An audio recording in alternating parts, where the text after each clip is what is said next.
The gas leak evacuation should have been routine, but with 1,200 students panicking and pushing toward the exits, chaos was about to turn deadly. That's when the school security guard's Delta Force crowd control training took over, transforming him from someone who checked IDs at the front door to someone who could organize a tactical evacuation under pressure. The morning sun streamed through the windows of Lincoln High School as Marcus Williams made his usual rounds through the hallways. It was 10:30 a.m. on a Tuesday, and the familiar sounds of education filled the air. Teachers lecturing, students discussing projects, the occasional locker slamming shut. As the school's security officer, Marcus had walked these same corridors for 4 years, greeting students by name and maintaining the safe environment that allowed learning to flourish. At 42 years old, Marcus carried himself with quiet confidence. Standing just under 6 feet tall with graying temples and a calm demeanor, he wore his navy blue uniform with military precision. To the 1,200 students, 80 faculty members, and countless visitors who passed through Lincoln High's doors, Marcus was simply Mr. Williams, the friendly security guard who knew everyone's name and somehow always appeared when needed. What they didn't know was that Marcus's ability to read people and assess situations came from 12 years as a Delta Force operator, including 6 deployments to some of the most dangerous places on Earth. His positioning near choke points and exit routes wasn't just good security practice. It was the result of training that had taught him to think 3 moves ahead in life-or-death situations. When Marcus had left the military 2 years ago, the transition to civilian life had been challenging. School security offered him something he needed, a way to continue protecting people, particularly young people, without the constant threat of enemy contact. The job wasn't just about security, Marcus had discovered. He'd become an unofficial counselor to students, and sometimes the only stable adult presence in a young person's life. It wasn't the same as leading special operations missions, but it was meaningful work. This particular Tuesday had started like any other. Marcus had arrived at 6:30 a.m. to conduct his preschool security sweep and positioned himself at the front entrance to welcome students. During his years at Lincoln High, Marcus had developed an informal network among students and staff. He knew which students were struggling, which teachers were dealing with stress, and which situations required attention before they escalated. It was human intelligence gathering adapted for an educational environment. The first hint that this Tuesday would be different came at 10:45 a.m., when Marcus's radio crackled with a transmission from the main office. "Marcus, this is Principal Johnson. We've got a situation developing in the basement. Maintenance is reporting a strong gas smell near the boiler room, and they're evacuating that area immediately. Can you respond?" Marcus immediately shifted into assessment mode, his military training cataloging the implications. Gas leak in a school building with 1,200 occupants, type of gas, concentration levels, ignition sources, evacuation routes, crowd control. "Copy that, Principal Johnson." "I'm heading to the basement now. Has the fire department been notified?" "Already called. ETA is 8 minutes. We may need to initiate building evacuation protocols." Marcus was already moving toward the basement, his mind planning for multiple scenarios. In Delta Force, they called it thinking in layers, considering not just the immediate problem, but the cascading effects if the situation escalated. As Marcus descended to the basement level, the smell hit him immediately. Natural gas, strong enough to be dangerous if ignited. His military training included extensive work with explosives, and he recognized the concentration as serious but not immediately critical. However, in a building full of teenagers and potential ignition sources, the situation could deteriorate rapidly. The maintenance staff had already shut off the main gas line and were ventilating the area, but concern was evident in their eyes. Jim Rodriguez, the head custodian, approached him with obvious worry. "Marcus, I've never smelled it this strong before. The leak seems to be coming from the old boiler connections, and we can't isolate it completely." Marcus nodded, his tactical mind shifting into evacuation planning mode. "Jim, keep everyone out of this area and continue ventilation. I'm coordinating with the principal." As Marcus climbed back toward the main level, his radio crackled again. "Marcus, this is Principal Johnson. The fire department is advising immediate building evacuation. We're initiating Code Yellow, gas leak evacuation. I need you to coordinate the process." Marcus felt the familiar surge of adrenaline that had once accompanied mission briefings. Code Yellow meant moving 1,200 people out of the building safely. Exactly the kind of large-scale crowd control operation that Delta Force had trained him for. "Copy that. Initiating Code Yellow evacuation protocol. I'll coordinate exit routes and crowd control." The announcement came over the school's PA system 30 seconds later. "Attention students and staff, this is Principal Johnson. We are implementing a Code Yellow evacuation due to a gas leak in the building. Please exit the building immediately using your designated evacuation routes. Walk quickly, but do not run. Teachers, please account for all students in your classes and report to your assigned assembly areas outside." What happened next was Marcus's first real test of how his military training translated to civilian emergency management. The initial response was exactly what Marcus had expected based on his years of observing teenage behavior under stress. Instead of the orderly evacuation that had been practiced during drills, panic began to spread through the building like wildfire. Students who had been calm moments before suddenly became frightened and urgent, pushing toward exits and talking loudly about explosions and danger. Marcus positioned himself at the main hallway intersection where he could observe multiple exit routes simultaneously.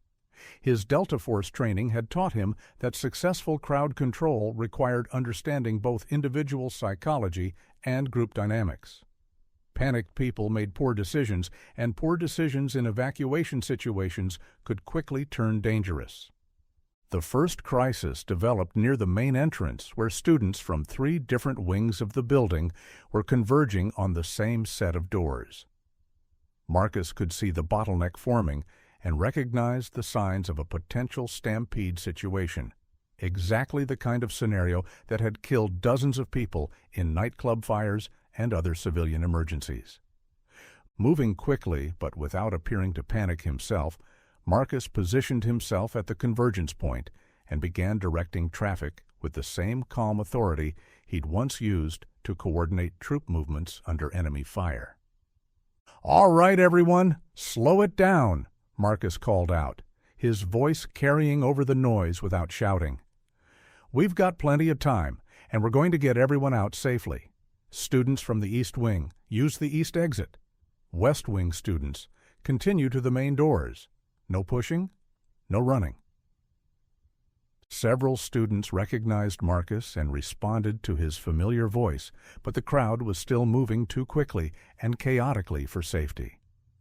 Marcus realized he needed to implement more advanced crowd control techniques, skills that weren't part of standard school security training, but were essential elements of military operations in populated areas. He keyed his radio. "Principal Johnson, this is Marcus. I need teachers to establish control points at each major hallway intersection. We're getting dangerous convergence at the main exits. Also, I need the PA system to emphasize walking speed and route separation." "Copy that, Marcus. Teachers, please position yourselves at hallway intersections to direct student flow. Students, remember your assigned evacuation routes. East Wing to East exits, West Wing to West exits, North Wing to North exits." Marcus moved to the next potential bottleneck, the stairwell from the second floor. Here, the situation was more serious. Students were coming down the stairs too quickly, and at the bottom, they were bunching up as they tried to figure out which way to go.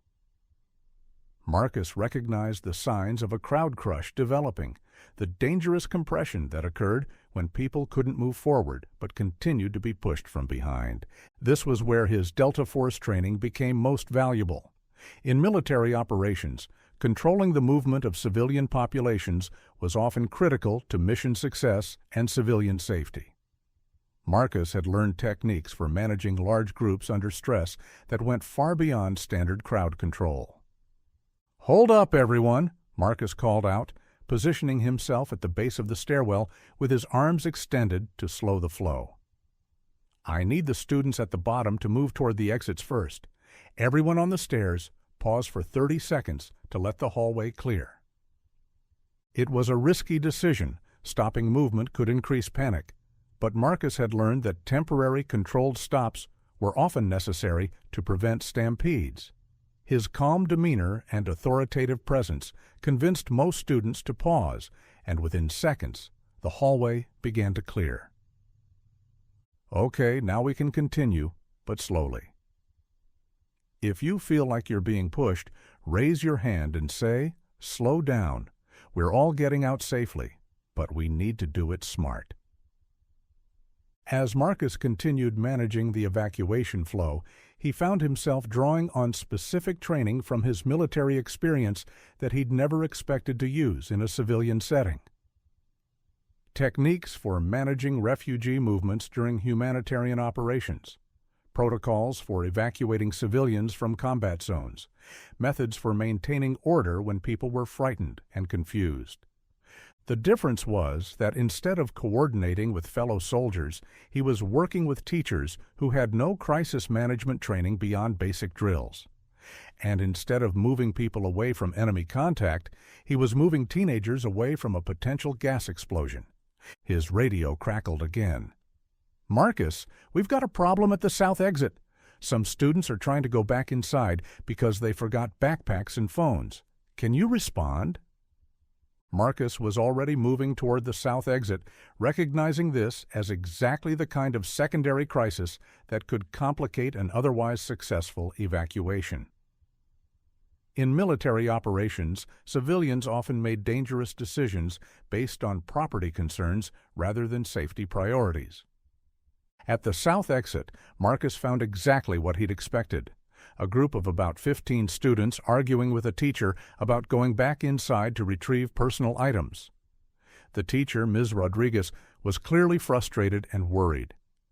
"They keep saying they need their phones and car keys," she explained to Marcus. "I've told them it's not safe, but they won't listen."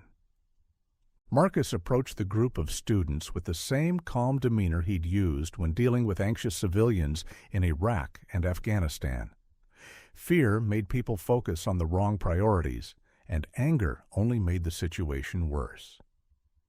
"I get it," Marcus said to the students. "You're worried about your stuff, and that's normal. But here's the thing. The fire department is on their way, and they're going to clear the building before anyone goes back inside. Your phones and backpacks will be fine, but if there's an explosion or if the building fills with gas, we might not be able to get you out safely." One of the students, a senior named Jake, who Marcus knew was generally responsible, spoke up. "But Mr. Williams, my car keys are in my locker, and my mom is picking me up after school. How am I supposed to get home?" Marcus recognized this as a teachable moment, an opportunity to help students understand risk assessment and decision-making under pressure. In Delta Force, teaching junior operators to make good decisions under stress was a critical part of leadership. "Jake, here's how we think about this kind of situation. First, we identify the real threats: gas leak, potential explosion, crowd safety. Then we identify what we can control: our own actions, helping others stay safe. Last, we figure out solutions to the smaller problems after we've handled the big ones. Your mom would much rather pick you up in the parking lot than visit you in the hospital, right?" Jake nodded, and Marcus could see understanding dawning on his face. "Yeah, that makes sense. I can call her from someone else's phone." "Exactly. And if it turns out you can't reach her, I'll personally help you figure out how to get home safely. But first, We get everyone out of the building and let the fire department do their job." The group of students began moving toward the assembly area, and Marcus felt a moment of satisfaction that reminded him of successful missions in Afghanistan, where he'd convinced village elders to cooperate with evacuation procedures. By 11:15 a.m., all students and staff had been successfully evacuated from Lincoln High School. Marcus conducted a final sweep of the building with the fire department to ensure no one had been left behind, then joined Principal Johnson at the command post they'd established in the parking lot. "Marcus, I don't know how you managed that so smoothly," Principal Johnson said, clearly relieved. "I've been through evacuation drills for 15 years, and I've never seen anything like the way you coordinated that crowd flow. Where did you learn crowd control like that?" Marcus hesitated, as he always did when questions arose about his background. For 4 years, he'd deflected inquiries about his experience, giving vague answers about previous security work and changing the subject. But today had felt different. Today, his military training had directly contributed to keeping people safe, and he was starting to think that maybe hiding that experience wasn't serving anyone's best interests. "Military training," Marcus said finally. "I spent 12 years in the Army, including some specialized roles that involved crowd control and evacuation procedures." Principal Johnson's eyebrows went up. "Military? I had no idea. What kind of specialized roles?" Another pause. Marcus had never told anyone at Lincoln High about his Delta Force service. It felt too much like bragging, and he'd wanted to be judged on his current performance rather than his military record. "Special operations," he said. "Counterterrorism, among other things. Part of the job involved protecting civilians and managing evacuations in hostile environments." "Special operations," Principal Johnson repeated slowly. "Marcus, are you telling me that our school security guard is former Special Forces?" "Something like that," Marcus replied, uncomfortable with the direction of the conversation. "But that's not what's important here. What's important is that everyone got out safely, and the fire department can do their job without worrying about people in the building." Principal Johnson studied Marcus with new understanding. "You know, that explains a lot. The way you read situations, the way you handle conflicts with students, the way you seem to know exactly what to do today. I always wondered where you learned to be so calm under pressure." The fire department finished their work by 1 p.m., determining that the gas leak had been caused by deteriorating seals in the old boiler connections. The building was declared safe for reoccupation, and students and staff began returning to classes for the remainder of the day. But something had changed in the way people looked at Marcus. Word had spread quickly through the school about how he'd managed the evacuation, and several teachers approached him with questions about emergency procedures and crisis management. "Mr. Williams," said Ms. Chen, one of the history teachers, "I was wondering if you might be willing to help us improve our evacuation drills. After seeing how you handled today's situation, I think our students could benefit from more realistic training." Dr. Martinez, the assistant principal, had a similar request. "Marcus, Principal Johnson and I have been talking about developing better emergency response protocols. Would you be interested in consulting on that project? Your experience could be invaluable." Marcus found himself considering opportunities he'd never thought about before. For 4 years, he'd been content to work quietly in the background, using his skills when necessary, but never drawing attention to his military experience. But today had shown him that there might be value in being more open about what he could contribute. "Let me think about it," Marcus said. "I'd be happy to help improve safety here, but I want to make sure it's done right." 6 months later, Marcus Williams was still working as the security officer at Lincoln High School. But he'd also become the school's director of emergency preparedness, a newly created position that combined his security duties with responsibility for training staff and students in crisis response procedures.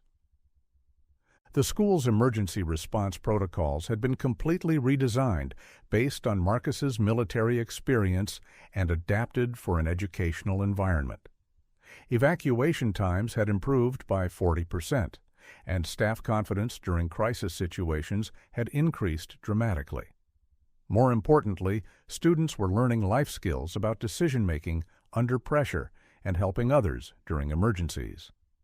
Marcus had also begun working with the school district to develop training programs for other schools, sharing techniques he'd learned in Delta Force and adapting them for civilian environments.